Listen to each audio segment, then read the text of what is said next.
In Peppa's room, there had always been one familiar window looking out onto the garden. But one morning, she noticed something new. On the wall beside her bed, there was now another window, narrow, with a cracked frame and dim, misted glass. It looked old, as if it had been there for many years, though it had never been there before. Peppa stepped closer. Beyond this window, there was no familiar yard or swings. Instead, a dark forest stretched out, wrapped in grey fog. Tall trees rose upward, their branches intertwining into black patterns. In the distance, among the trunks, stood a figure. It was motionless, yet in its outline, there was something alive. The next day, the figure was closer. Through the mist, Peppa could make out sharp ears, huge round eyes, and a smile too wide to be real. It was Labubu. His silhouette grew darker and clearer, and it seemed that each day he took another step closer to the window. Peppa tried to tell Mummy Pig, "Mummy, there's a new window in my room. There's a forest outside it, and someone is standing there." But as soon as Mummy walked into the room, the second window vanished. The wall was ordinary again. "You must have dreamed it, Peppa," Mummy Pig said, patting her daughter's head before leaving. That night, however, Peppa woke again to see the window had returned. In the fog, Labubu stood much closer. His eyes glowed yellow, and Peppa felt the cold from his gaze spread through the room. She pulled the blanket up to her chin, but still couldn't fall asleep. Each morning, the figure was nearer. On the third day, Labubu stood almost at the forest's edge, his long arms stretching forward as if trying to touch the glass. Peppa called her mother again, but the window disappeared the moment she entered. "Enough of this imagination," Mummy Pig said firmly. "There's nothing wrong in your room?" But Peppa knew it wasn't a dream. On the fourth night, a strange sound woke her. From the window came a faint scratching, like claws dragging across glass. Terrified, Peppa watched as the shadowy figure in the mist lifted its head. Labubu was right there now. His glowing eyes stared directly at the level of her bed. In the morning, marks appeared on the glass of the second window, as though someone had scraped it with sharp nails. And at the bottom corner, words were etched, carved from the inside. "You look through the window, but I am inside." Peppa's heart sank. She ran to fetch her mother and tried to show her the writing, but when they returned, the window had vanished again. That night, Peppa didn't go to sleep. She sat wrapped in her blanket, staring at the wall where the window would appear. When the clock hands passed midnight, it returned. Labubu was now standing directly behind the glass. His smile was wider than ever. He didn't move, but Peppa could clearly hear a whisper in her head. "Open the window. I'm waiting for you." She gripped the windowsill tightly, trying not to move. In the silence, she heard only her own breathing, shallow and uneven. Suddenly, the glass trembled slightly, as if someone was pressing against it from the forest side. Peppa screamed, and in that instant, everything vanished. The room was ordinary once more. Only a small, damp sprig of pine needles lay on the floor. Now, every morning, Peppa wondered if the second window would appear again, and every night, it did. Labubu was closer each time, and Peppa knew one day he would no longer remain behind the glass. The night was unusually quiet. Outside the window, there were no stars, no moon, only a dense darkness in which everything seemed to dissolve. Peppa Pig's house had fallen silent on its own. Even the kitchen clock had stopped ticking, and the silence was so heavy it felt like it was pressing against their ears. Peppa woke up suddenly, as if someone had touched her shoulder. She sat up in bed and listened to George's breathing. It was too even, too quiet. Her brother slept, tightly clutching his dinosaur. But then, from the parents' room next door, came a sound. A low, drawn-out groan mixed with a creaking noise. Peppa held her breath. She hadn't wanted to wake George, but he opened his eyes himself and looked at her. His face was pale. He had heard it too. Carefully, they got out of bed and, trying to walk silently, stepped into the hallway. There was no moonlight, only a faint flicker coming from under their parents' door. That was where the strange sound was coming from. Peppa squeezed George's little paw. The door was slightly ajar. She nudged it open just a little and peeked inside. What they saw froze their hearts. On the bed sat a creature that resembled their parents, yet was entirely alien. Its body looked as if it had been stitched from two halves. One part, Mummy Pig, the other, Daddy Pig. Two heads protruded side by side, but the eyes in both faces were utterly empty. They reflected no light, no life, only two bottomless black voids. Identical, wide smiles stretched across both faces. The creature turned toward the children, the two heads tilted at the same time. With that movement, the very air seemed to change pressure. It became harder to breathe. Peppa stepped back, but her legs refused to obey.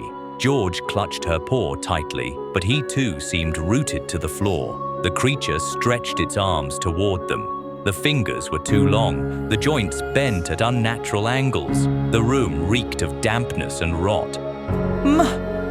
Mama, whispered Peppa. But in that moment she knew it was not their parents. Their bodies began moving on their own. Slowly, step by step, they walked toward the thing. Their hearts pounded, but there was no strength left to resist. The creature waited. Its two mouths opened and closed in perfect unison, but no sound came out. And that silence was more terrifying than any scream. And then, from behind it, from the very shadow, he appeared. Labubu. Peppa recognized his silhouette instantly, her favorite toy, the one that always sat on the shelf. But now, he was alive. His movements were jerky, like a puppet pulled by invisible strings. His red eyes glowed in the dark, and on his face was a smile so wide and crooked it looked as though the fabric would split. In his paws, he held a doll. Small, ragged, and horribly familiar.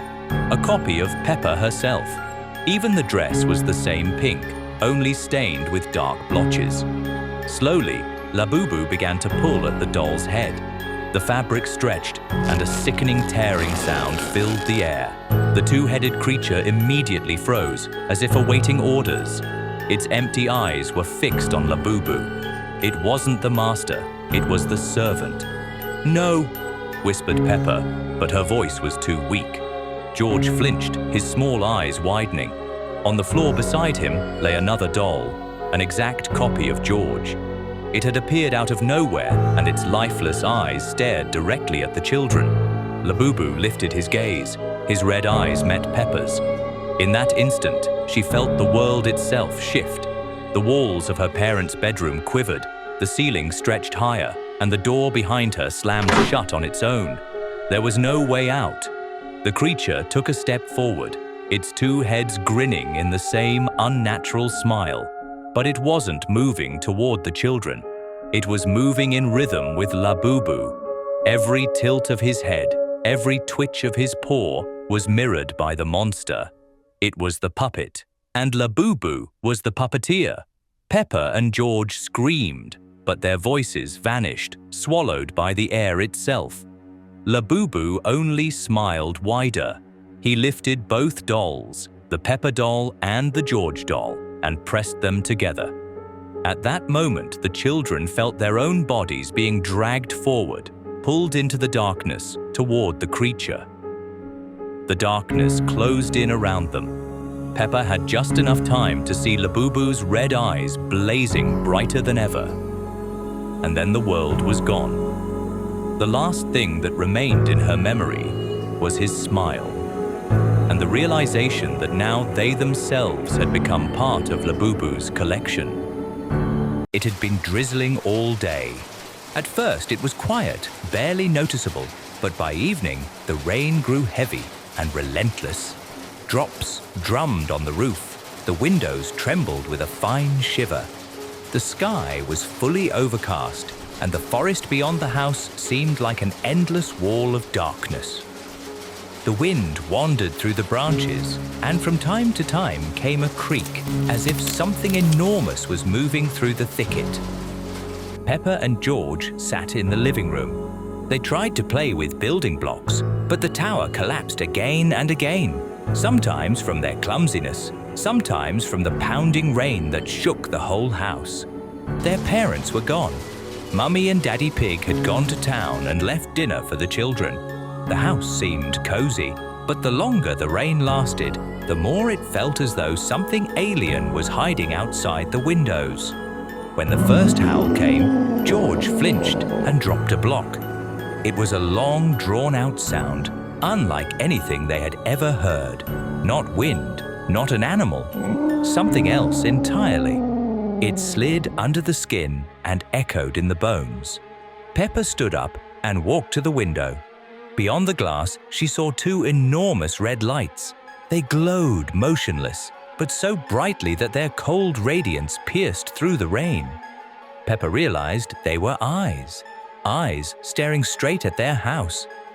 "What is that?" George whispered, pressing against his sister. At that very moment, there was a knock at the door, slow and heavy, as if struck by a hoof. The knock came again, louder, and was joined by a dreadful scratching, sharp claws raking the wood. "Don't open it!" George pleaded, but curiosity won. Peppa's trembling hands opened the door just a crack. On the threshold stood the deer monster. His antlers stretched high, sharp as blades. His eyes burned with sinister light, and dark liquid dripped from his jaws. The creature stepped inside. Its hooves left black marks on the floor, smoke rising from each print. With every movement, the house grew colder, the lamps overhead dimmer. "You cannot leave," it rasped, voice like rusted metal scraping stone. "Now you belong to the forest." The children rushed to the windows, but they slammed shut on their own. The door behind the monster crashed closed. The house seemed alive, no longer willing to let them out. The floor quaked, the walls groaned, the ceiling cracked. The monster's antlers began to grow, splitting the beams above. Shadows in the corners stretched into shapes like long, reaching arms. Peppa grabbed George and pulled him toward the stairs. For a moment, it seemed safer upstairs, but the monster's steps thundered after them, each one shaking the walls. On the second floor, the windows no longer showed their yard. Through the glass stood tree trunks, as though the house had been carried deep into the forest. The wind howled in the corridors, and on the walls seeped patterns of moss and pine needles. Peppa and George hid in their room, but the door swung open on its own. The monster entered, its eyes lighting the walls and turning shadows into writhing beasts. "Now, the house is part of the forest," it hissed. Its antlers pierced through the ceiling, and the floor was covered with a thin layer of water, as if the rain had spilled indoors. The children screamed, but their voices drowned in the roar of the storm. Everything grew darker, colder. The room dissolved, walls fading away, replaced by the rising trunks of trees. The night dragged on endlessly. Peppa and George no longer knew where their home was. In the village, or already swallowed by the woods, they clung to each other as the monster's steps and breathing echoed around them. When morning came and their parents returned, the door opened without resistance. The house was quiet. Toys lay scattered on the floor, the lights were on, but the children were gone. Only two small pairs of shoes stood neatly by the threshold. But the house was strange. The hallway smelled of resin, damp stains spread across the walls, and pine cones lay in the corner. Mummy and Daddy Pig exchanged a glance but said nothing. Since then, children's voices are sometimes heard in the forest at night. They call for help, call for home, but the path always leads deeper into the thicket, and among the trees still roams the deer monster. Sometimes in the windows of the empty house his eyes can be seen, red, unblinking, just like that night when Peppa and George opened the door. The Labubu toy Peppa found a strange toy in an old chest in the attic. A small figure with big dark eyes and a wide smile. It had a tag, Labubu. The toy was soft but cold to the touch, as if it had been kept in a freezer for a long time. "Can I take it to my room?" Peppa asked Mummy Pig. "Of course, dear. But wash it first, it's very dusty." Peppa took Labubu to her room and placed it on the shelf next to her other toys. The toy stared straight ahead with an unmoving gaze. Something about its smile seemed wrong, too wide for such a small face. At night, Peppa woke up to a strange sound, quiet rustling, as if someone was crawling on the floor. She turned on the nightlight and looked around the room. Everything was in its place, but Labubu had disappeared from the shelf. "Where is it?" Peppa muttered, getting out of bed. She found the toy under the bed, lying on its side. Strange! How could it have gotten there? Peppa picked up Labubu and put it back on the shelf. The toy seemed heavier than before, and its smile had become even wider. The next day, Peppa was playing with George in the living room. Suddenly, she heard the patter of little feet upstairs. "Mummy, someone's walking in my room," Peppa said. "There's no one there, dear. Maybe it's mice." But when Peppa went up to her room, Labubu was not on the shelf again. This time, it was standing in the middle of the room, turned toward the door. Its pose was as if it had been waiting for Peppa. "How did you get here?" Peppa whispered, carefully approaching the toy. Labubu was silent, but its eyes seemed to follow Peppa's every movement. The girl quickly grabbed the toy and put it back on the shelf, but this time turned it to face the wall. At night, the rustling repeated, but now it was louder. Peppa woke up and saw that Labubu was standing by her bed, looking straight at her. In the darkness, its eyes glowed with a faint greenish light. "What do you want from me?" Peppa whispered, not daring to move. The toy didn't answer, but slowly raised one hand, as if it wanted to touch Peppa. The girl screamed and turned on the light. Labubu instantly became an ordinary toy lying on the floor. "Mummy! Daddy! What happened?" asked Mummy Pig, running into the room. "Labubu! It was moving! It was standing by my bed! It's just a toy, dear. It can't move." But Peppa saw the truth in Labubu's dark eyes. The next day, she tried to throw the toy away, but it kept returning to her room. First in the trash can, then in the garden, even when Peppa took it to the neighbors. Labubu always found its way back. It began appearing in the most unexpected places. In Peppa's school bag, in the refrigerator, even in the bathroom. Each time its smile became wider and its eyes brighter. One night, Peppa woke up and found that all her toys had lined up in a row, looking at the bed. And in the center stood Labubu, like a commander of an army. "Now you understand," whispered a voice that seemed to come from all the toys at once. "I'm not just a toy, I'm a collector. And now you're part of my collection." Peppa wanted to scream but couldn't move. Her body was becoming stiffer, like a toy. She felt her skin turning to plastic and her thoughts slowing down. "Don't worry," said Labubu, coming closer. "Being a toy isn't so bad. You'll play forever. With me." In the morning, Mummy Pig found a new toy in Peppa's room, very similar to her daughter. It stood on the shelf next to Labubu, with the same wide smile and motionless gaze. "Strange, I don't remember buying this toy," Mummy Pig muttered, adjusting the little dress of the toy Peppa, and Labubu stood nearby, its smile even wider. Now it had a friend, forever. But Labubu's collection wasn't complete yet. In the evening, it heard George playing in the next room. It was time to find a new friend. Early in the morning, Peppa Pig's family set out for a picnic in the enchanted forest. Daddy Pig carried a heavy basket of food, Mummy Pig held George by the hoof, and Peppa ran ahead, promising to find the most secret place. On a meadow by the stream, they spread a blanket and laid out the treats. George already reached for the cake, but Daddy gently reminded him. "Vegetables first, George." After lunch, Daddy suggested hide and seek. "I'll count to 100, you hide." Peppa and George darted behind an oak and held their breath. But when they peeked out, there was only silence. No steps, no voices, even the stream seemed hushed. The sun leaned toward the horizon, and the forest grew unfamiliar. They tried to find the meadow again, but every path led back. Every tree looked the same. Darkness fell quickly. In a rock, they found a low, damp cave and hid inside. It smelled of moss and moisture. George whimpered and Peppa whispered, "We're together. We'll manage." Then branches cracked outside, closer and closer. In the darkness, 2 red sparks flared. They did not blink. There were old tales of the deer monster. Its antlers parted branches. Its steps shifted paths. A growl burst from the dark, shaking the ground. Peppa grabbed George. "Run!" They bolted and saw a light ahead, an old hut among the thickets.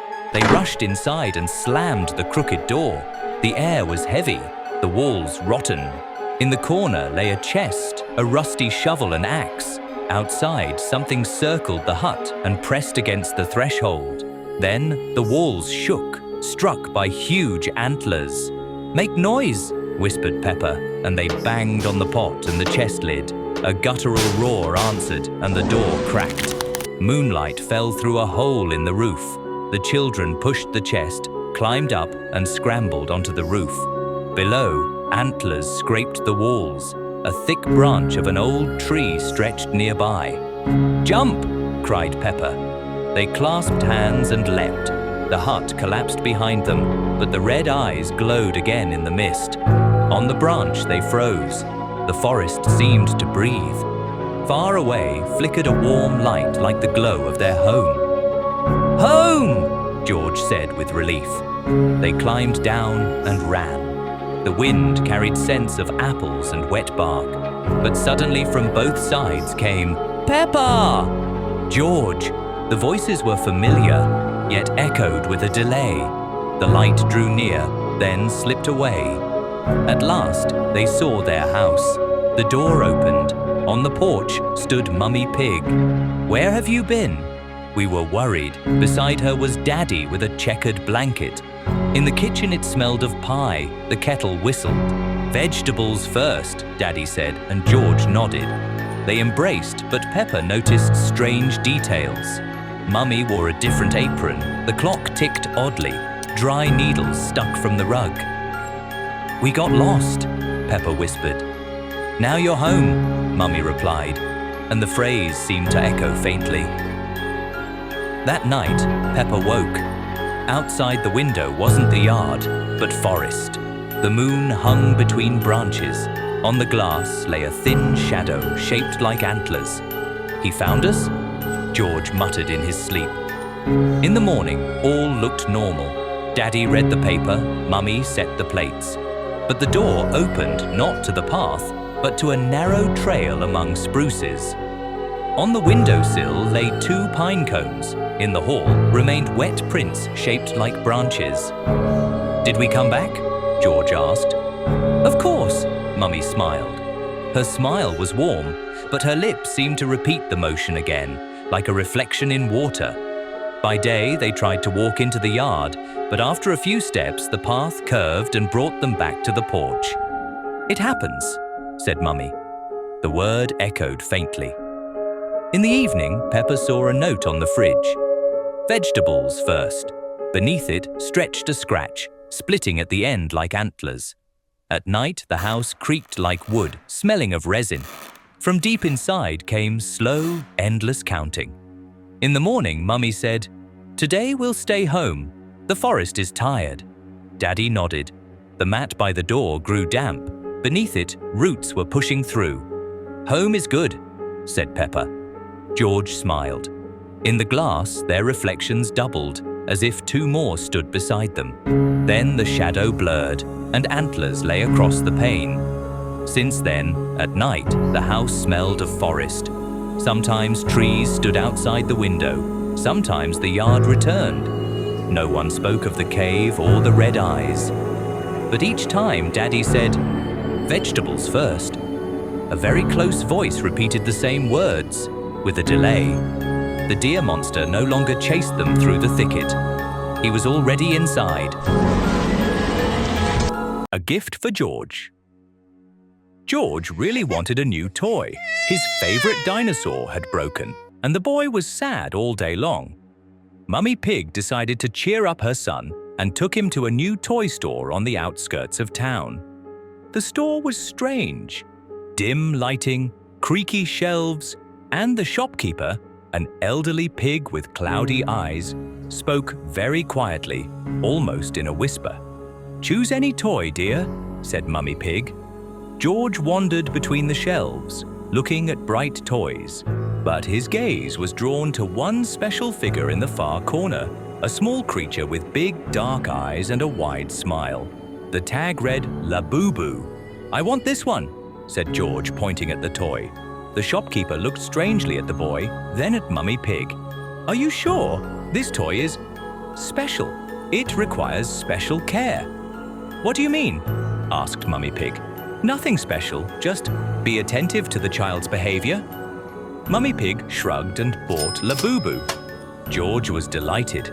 He hugged the toy to himself all the way home, and Labubu seemed to look directly at him with her motionless eyes. At home, George immediately ran to his room to play with the new toy. He sat Labubu on the bed and began telling her about his favorite games. "You'll be my best friend," said George. And then it seemed to him that Labubu nodded slightly. The first few days everything was normal. George played with Labubu, carried her everywhere, even slept, hugging her. But gradually his behavior began to change. First, George became very quiet. He stopped running around the house, shouting and laughing. Instead, he sat for hours in his room, quietly talking to Labubu. "Who are you talking to in there?" asked Peppa, peeking in on her brother. "With Labubu. She tells me interesting stories." "But it's just a toy, George." "No, she's real. She talks to me." Peppa looked at the toy. Labubu sat on the bed with the same wide smile, but something about her pose seemed wrong to Peppa, as if the toy was watching her. Then George began saying strange things. He told his parents about a dark forest where Labubu lived, about other children who played there forever. He said that Labubu showed him this world in dreams. "I like it there," George said with a distant look. "It's always dark and quiet there. And no one shouts." His parents became worried. George began avoiding sunlight, preferring to sit in dark corners. He stopped eating his favorite food and barely slept at night. One night, Mummy Pig heard George talking in his room. She quietly approached the door and listened. "Yes, Labubu, I understand. I want to stay with you forever. Your world is much better." Mummy Pig entered the room. George sat on the bed holding Labubu in his hands. His eyes were wide open, but his gaze was empty, as if he was looking through his mother. "George, who are you talking to?" "With Labubu. She says she'll take me to her place soon. We'll play in her world where it's always night."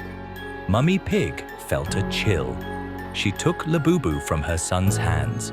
The toy was ice cold, even though George had been holding it in his warm hands. "I think you need to rest from this toy for a while," said Mummy, and took Labubu to another room. George screamed like never before. He cried and begged to return Labubu, said he couldn't live without her. At night, Mummy Pig woke up to a strange sound, quiet footsteps in the corridor. She left the bedroom and saw George walking toward the room where Labubu lay. The boy moved strangely, like a sleepwalker. His eyes were closed. "George!" called Mummy, but the boy didn't react. He reached the room, took Labubu, and returned to his room. In the morning, he didn't remember how it happened. The parents decided to get rid of the toy. They took Labubu back to the store, but the shopkeeper only smiled mysteriously. "She'll return," he said. They always return to their children. And indeed, the next day, Labubu was back in George's room. No one knew how she got there. Each day, George became more distant. He almost stopped talking to his family, spending all his time with Labubu. His skin became pale, and his eyes lost their shine. One morning, the parents went into George's room to wake him up, but the bed was empty. Only Labubu lay on the pillow with her unchanging smile. George was nowhere to be found. The search continued for weeks, but the boy seemed to have vanished into thin air, and Labubu remained in the house, waiting for the next child who would want to play with her.